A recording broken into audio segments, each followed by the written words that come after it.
Hello everyone, যেদিনের ব্লগটা share করছি সেদিন ছিল শিবরাত্রির দিন। প্রায় অনেকটাই লেট হয়ে গেল আমার শিবরাত্রির ব্লগ দিতে দিতে। যাই হোক, আমরা গেছিলাম আমাদের কাছাকাছি ফুটঘাটে। আমি যেহেতু মামার বাড়ি ছিলাম তাই গেছিলাম আমরা ফুটঘাটে, ওখানে শিব মন্দিরে পুজো দিতে।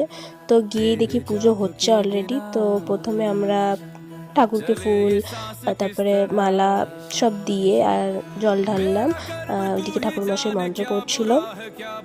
তারপরে জল ঢালার পরে হলো পুষ্পাঞ্জলি। আমরা এখানে দুপুরে দুবার পুজো দিয়েছি। আমরা যেতে অনেকটা লেট হয়ে গেছিলো। আর এই যে আমি এই শাড়িটা পরেছিলাম, এটা আমার দিদার শাড়ি। যাই হোক, আর এই হচ্ছে মন্দিরটা।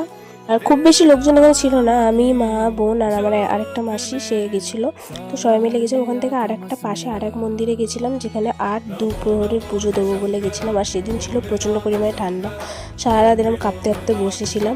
দুপুরে এখানে পুজো দিয়ে রাত তখন 2টোর সময় তারপর চলে যাই আমার মামার বাড়ির দিকে। দেখা হচ্ছে নেক্সট ভিডিও।